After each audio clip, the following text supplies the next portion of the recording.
Hello and welcome to the Long Island Weather Update. It's 10 o'clock on July the 2nd, 2024. And running the full satellite loop to start to show you how the day went. We'll pause it when it first starts. So at the morning, one thing you'll notice is wildfire smoke off to our east over Cape Cod. Again, this is probably at the higher levels, but this is all coming from western Canada. We'll advance this. Here's the cirrus that we have to watch that was advancing throughout the day, but luckily we were able to get a fairly sunny first half of the day, and then the clouds kind of developed. The cirrus kind of rolled in, and then we had cumulus also develop as well. Some cumulus and stratocumulus develop, and you can see the cirrus is pretty thick now. There's a lot of jet junk, especially as we got toward later in the afternoon, as I expected. One thing you'll also notice here on this satellite image, I'm going to pause it right here. You'll notice two things actually. So you notice here, this is from the thunderstorms, believe it or not. This is a photoplankton bloom over here. So it's actually turning the oceans kind of greenish, so making it look kind of tropical. The other thing to notice also is the line of clouds over the center of Long Island, as well as in New Jersey west of the Parkway. Those mark sea breeze fronts. Yeah, very interesting. That's why I figured I'd run the whole satellite image just to show you what was going on. We'll go and put this next to the CONUS satellite, and we'll show you what the day was like outside today. And yeah, it was a nice day. We had sunshine, blue skies, maybe just a little bit of that Haitian smoke, but it was pretty nice. I was in the pines. You'll see a video from that. And then the cirrus kind of rolled in later. It's what it looked like later. I believe I was in the pines and Southard's Lake, and you can see the cirrus there and some cumulus. And then the night, a lot of the cirrus actually you could see here. And there was some pretty cirrus clouds, but then some, jet junk mixed in with that. You can see the jet junk there. So, yeah, not a little too happy about that. So we'll run this satellite loop a little bit longer here just to show you the country as a whole. If we can do that, you'll see that there's a front with severe weather in the Midwest. You could see Beryl. Here's Beryl. Lower. This was a 165-mile-an-hour hurricane, most powerful hurricane on record at the first Category 5 this early in the season. Very, very, very impressive to see. Very, very impressive. Before we do that, let's go a little local here, and you can see again severe weather in the upper Midwest, the heat in the south, heat in the west. But for us, a fairly nice day today. Seasonably warm, comfortable humidity levels. And temperatures have dropped now to about 70, 72, 66 at Islip. Of course, in the alley, it's still 73. I'm surprised it's not warmer than that. Yeah, pretty. You can see the 64 at West Hampton, 61 at East Hampton. So it's really cooled off out east. And even in Jersey, you got some mid-60s there. Still cooler than the alley, that's for sure. Let's go look at the, I know I call it the alley. It's really technically not even an alley because an alley is open on both sides. It's closed on both sides, just open at the top. High temperatures today. Low 80s pretty much, so pretty much fairly close to normal. Low, maybe mid-80s a little further inland into Jersey, but low to mid-80s. Fairly normal for this time of the year. Lows, generally 57, so we had some upper 50s in West Hampton. Otherwise, lows, low 60s, mid-60s in the city. And, yeah, 57. That's very interesting. At both West Hampton and Miller Air Park are 57 degrees for low temperatures. Very interesting indeed with that. And you'll see here, we'll just show you what the conditions are like at Islip. We'll show you when the sea breeze came through. So we had northwest winds, and then, yeah, right around 3 o'clock in the afternoon, the sea breeze passed Islip, and you could see the temperature went from the low 80s to the 70s. Wasn't that dramatic of a sea breeze, though. I'm sure if you were on the South Shore, the sea breeze got started way earlier. Let's see what West Gilgo had here. They probably had the sea breeze. Yeah, they got it. Oh, yeah, they got it this morning at 10:45. So you could see on the shore they had it most of the day. But look at how much higher the dew points were there. So the humidity was higher as a result of that. Yeah, pretty interesting to look at. Speaking of interesting, let's get the latest on Beryl. So let's go to the National Hurricane Center. Hurricane Beryl is now weakened a little bit. Not all that much, though. It's still a very powerful Category 4 hurricane. Beryl is expected to bring life-threatening winds and storm surge to Jamaica on Wednesday and the Cayman Islands Wednesday night and Thursday. As of 8 p.m., its location is 16.1 north, 71.7 west, about 360 miles east-southeast of Kingston, Jamaica. Maximum sustained winds are 150 miles an hour, moving west-northwest at 22 miles an hour. That's the only saving grace to the storm is that it is moving fast. So the areas that are getting hit by it don't have to endure the conditions for as long as it. I mean, it's still a while, but it's like it's much quicker when it's moving along instead of getting scrolling through and torturing people. So at least it's a quick hitter. That's the only good thing about this storm. Minimum central pressure 943 millibars to 7.85 inches. And now we have a hurricane watch from the south. We'll go to the map in a minute here. So let's go to the discussion here. So on the forecast track, all right, so they're saying Beryl is moving to the west-northwest, and this general motion should continue through Wednesday, followed by a turn more to the west Wednesday night or Thursday, and it's going to start hitting shear at that time. On the forecast track, the center of Beryl will move rapidly across the central Caribbean Sea tonight and is forecast to pass near or over Jamaica on Wednesday. The center is expected to pass near or over the Cayman Islands Wednesday night or early Thursday and approach the Yucatan Peninsula of Mexico Thursday night. All right? And they say weakening is forecast during the next day or two. However, Beryl is still to be expected to be at or near major hurricane intensity when it passes near Jamaica Wednesday and the Cayman Islands on Wednesday night. And then additional weakening is expected thereafter. Hurricane force winds extend outward to 40 miles from the center. Tropical storm force winds extend outward up to 185 miles from the center. So, yeah, that's pretty far. So the storm has gotten definitely bigger. Let's look at the warning cone here, and you'll see we've got the tropical storm watch for Haiti and the Dominican Republic, hurricane warnings for Jamaica and the Cayman Islands, and now we've got hurricane watches, because it could still be a hurricane. It probably will be when it impacts the Yucatan.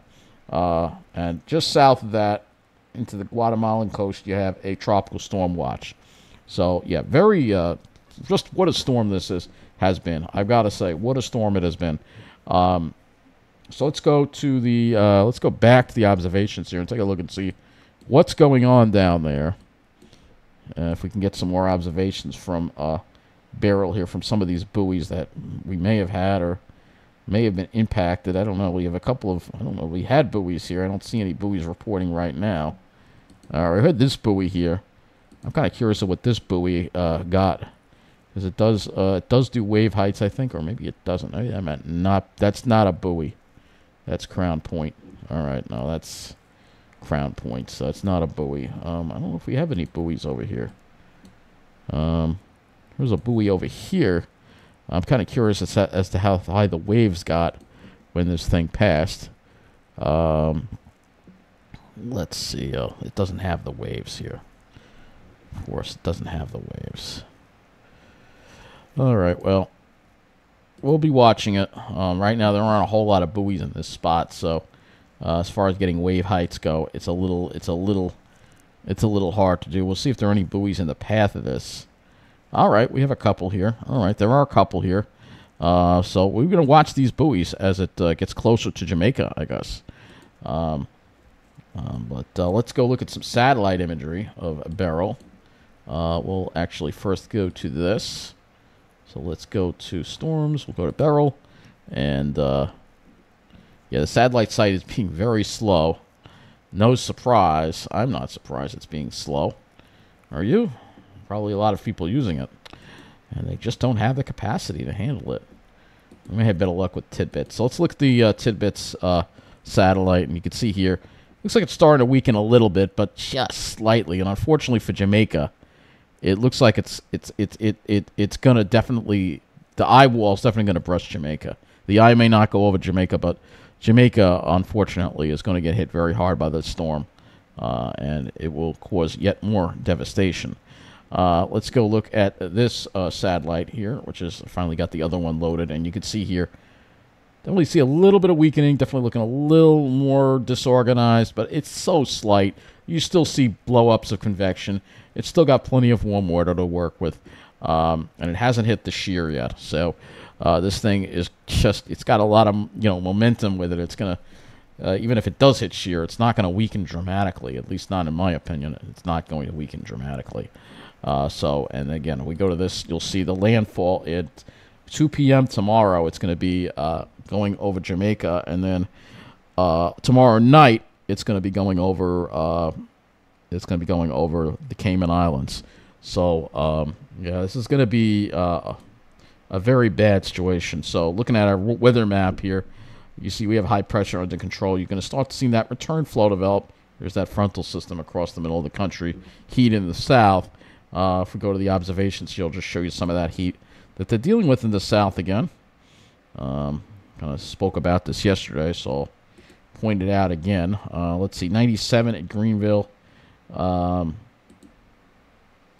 90 at Alexandria, dew point. Oh my gosh, not at Alexandria International Airport, 90 with a dew point of 79. That's almost an 80-degree dew point.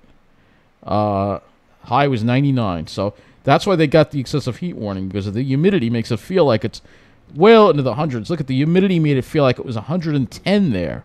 115 this afternoon, 4:45 p.m. How about 99 degrees with a dew point of 77? This is what they've been dealing with in the south. I mean, this is uninhabitable. This is borderline uninhabitable.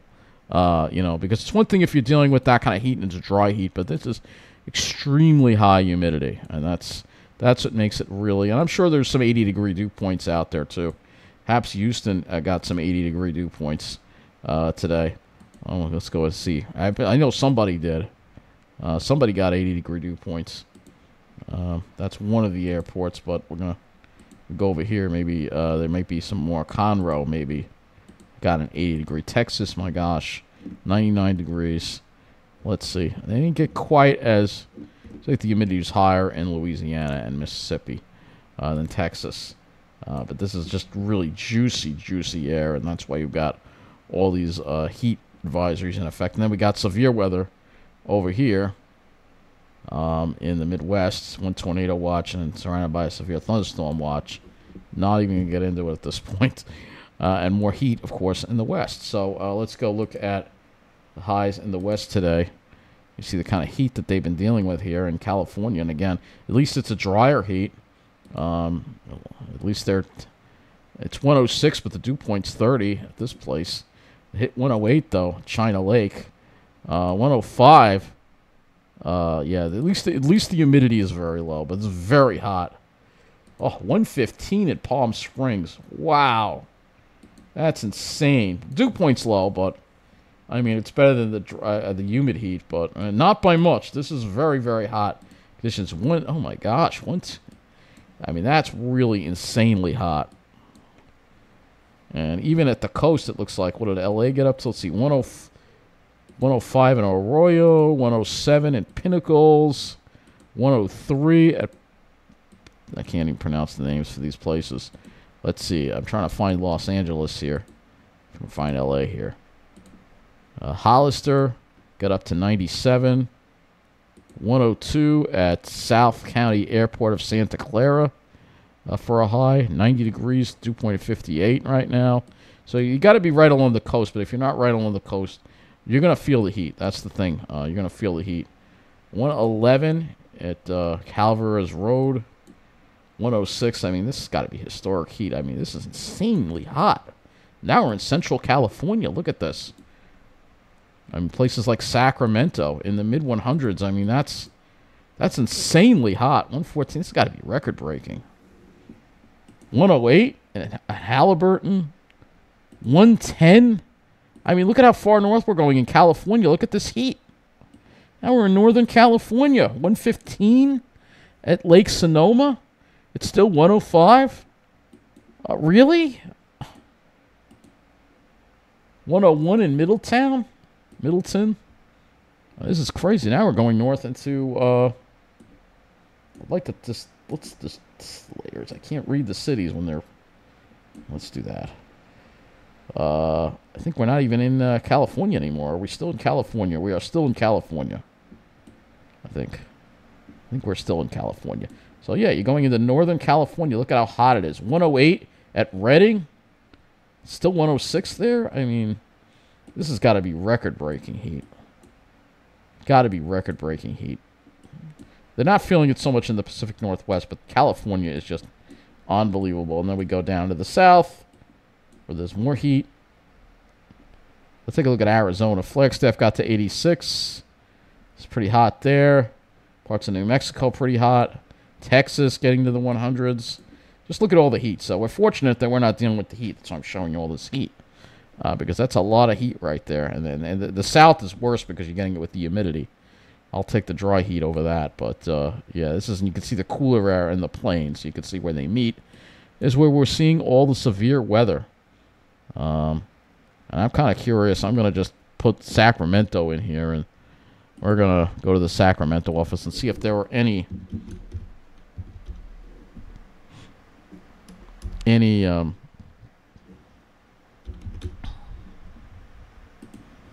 just want to get to the Sacramento. Oh, nope, that's not Sacramento. Really? I don't know. Let's try this again. My computer not behaving itself. It's 102 at Sacramento. That's, and you can see, look at the forecast. They're going to hit out 111 tomorrow with a red flag warning. I mean, that's got to be a record. That's got to be a record for them. But no mention of it on the on their weather service pages. Recent STO temperatures. Maybe we yeah, the weather service, like I said, they don't really want, they're even in on it. They don't want people to know the gravity of the situation. And I'll look tomorrow at some of them. We'll see if we can get some records for Sacramento here. But I know, well, I guess I could just put into Google California record heat. I guess we could do that. And let's see what news comes up here. Let's see. Any mention of record heat in California? There's been transit delays, but I don't see anything about records being broken. So we'll talk about that more, I think, tomorrow night. I want to... There could be fire risks as well. Death Valley could break the world heat record. But, yeah, there's nothing about record heat in California or any records being broken. All right, well, I guess not. I'm really surprised that they didn't break any records. I really am. Let's just go back to Sacramento for a moment. I know I'm spending a lot of time on this, but... You know, they just don't make it easy. This is one thing that's very frustrating when I do these weather updates. They just don't talk about the records being broken. They don't make a big deal out of it, and it's a big deal. So let me see if I can find the climate. And every weather service is different. When you look for their, let's see. Let's go climatological report. All right, the high was 106. All right, I guess they did not break the record. It was 109. Might break it tomorrow, though. All right, we'll get that out of the way, I guess. All right, so let's not even going to do the Storm Prediction Center at this point. Let's go to the models and talk about the weather for the weekend. High pressure staying in control for one more day, then it starts moving offshore. And then we start getting into kind of a humid, unsettled pattern for the holiday weekend. You can see there's Beryl that's going to eventually could make a landfall. Perhaps I think this could actually make landfall as a hurricane, perhaps. Might even make it to the United States at this point. But, you know, right now, we'll just go over the weekend here. And you'll see here that, again, kind of unsettled, a little stall front syndrome going on. See high pressure tries to make it through on Sunday, but... The fronts just get washed out because of the way the jet stream is. So if we look at the jet stream again, could cover this a little bit, you'll see that it goes way up. You got a big ridge, a little bit of a trough there. Oh, what's that? It's trying to form something there too. All right, now I got to go back to the surface map. Yeah, there's nothing on the surface, but you see the upper is trying to form something. That's kind of interesting. Little disturbance there. But generally, the thing is it's going to be unsettled, so It's not going to be a great weekend for our area. Of course, it could always be worse. You could be dealing with the heat, or you could be dealing with Beryl. But if you like the weather today, I'm sorry we're not going to be able to continue that into the weekend. So let's look at the HRRR here. And the 0Z run of the HRRR. Obviously, will be dry tomorrow. But as we get into July 4th, you'll start seeing there'll be a slight chances of showers and thunderstorms as we get toward the afternoon and evening. And I know we have some fireworks shows. I don't think we're going to get rained out on this. This is 8 o'clock as far as we've got on the HRRR. But the activity does not look all that impressive. It really doesn't. So let's go look at our dew points and wind flow because the humidity will be on the rise. One more day of comfortable humidity levels tomorrow before we start seeing the humidity really start increasing tomorrow night. And then especially on July 4th where the dew points go rising into the mid to upper 60s. You notice, though, there is a south flow. All right, I'll go to the GFS now to go further. And you'll see that south flow there that we're going to have. And then as we get into Friday, a little more of a southwesterly flow, and dew points rise even more. So Friday is probably going to be even more uncomfortable than Thursday, and then the dew points rise even more on Saturday with a very strong southwest flow. And this has got a signature like a little bit of a frontier, which could trigger some more substantial thunderstorm activity Saturday night, especially with that muggy air mass. And then you start to see what happens. Dry air tries to make it through, but the front kind of gets stuck. You'll see on Sunday. So the front's going to get stuck. Going to have stall front syndrome. So maybe the humidity comes down a little bit, especially to the north and the west. But with that front kind of hanging around in the area, don't expect a big drop in the humidity. Go back to the HRRR now. Go over temperature. So tonight probably won't be dropping off that much. Probably lows, maybe in the Pine Barrens you'll see 50s, but generally low 60s. And then for tomorrow, temperatures maybe a little bit cooler than today, with a little more of an onshore flow. Maybe we'll see temperatures in the, and I didn't do the climate report either for our area. So let me do that before I forget. By the way, this is the June 2024 climate report card, which, you know what, I'll bring up tomorrow. I already did it yesterday, but was it yesterday or Sunday? I don't remember. I think it was yesterday, but we'll bring it up tomorrow. 82 for a high today, low at 63 at Islip.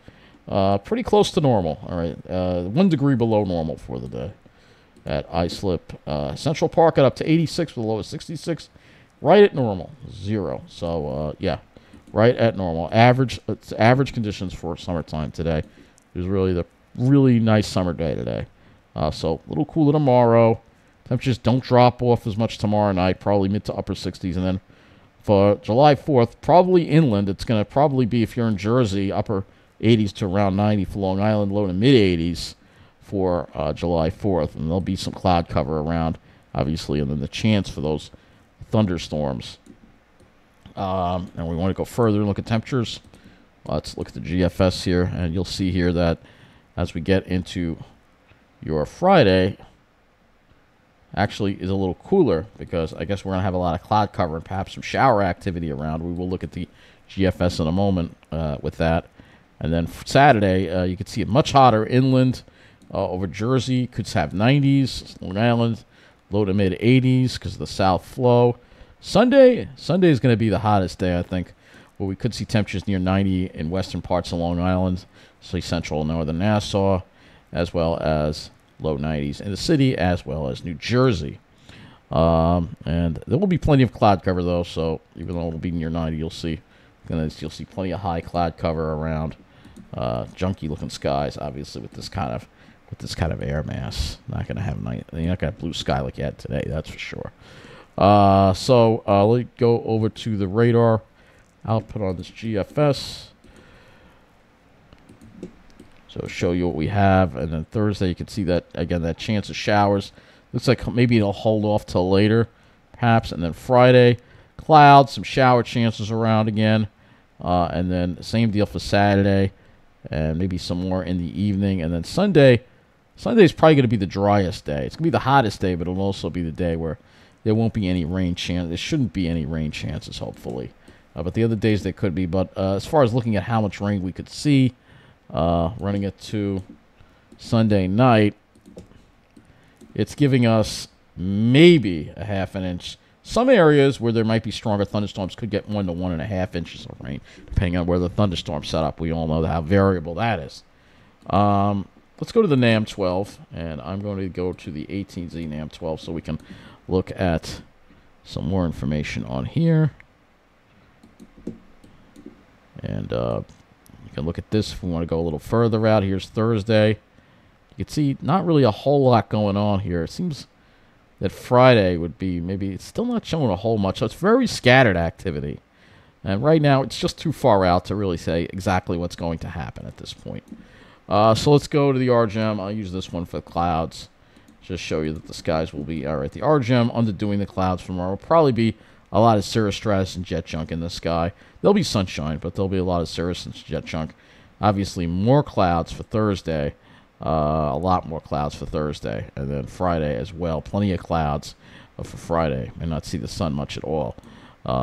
So, yeah, kind of an unsettled weekend again because, again, we got the jet stream deciding to be dysfunctional again. And stall front syndrome instead of having a warm, humid air mass. So it's been nice the past couple of weeks. We've had, the warm heat comes up and the front comes through. It's progressive. Now we're back to the stall front crap again, which I can't stand. So, unfortunately, we're going to be dealing with that for a little while. So I think that's going to wrap up this long on weather update. And we'll probably have special barrel updates if we can get some more information from the buoys. Because it's just this, we have so much history being made as we deal with the consequences of our rapidly warming world. So, have a good night.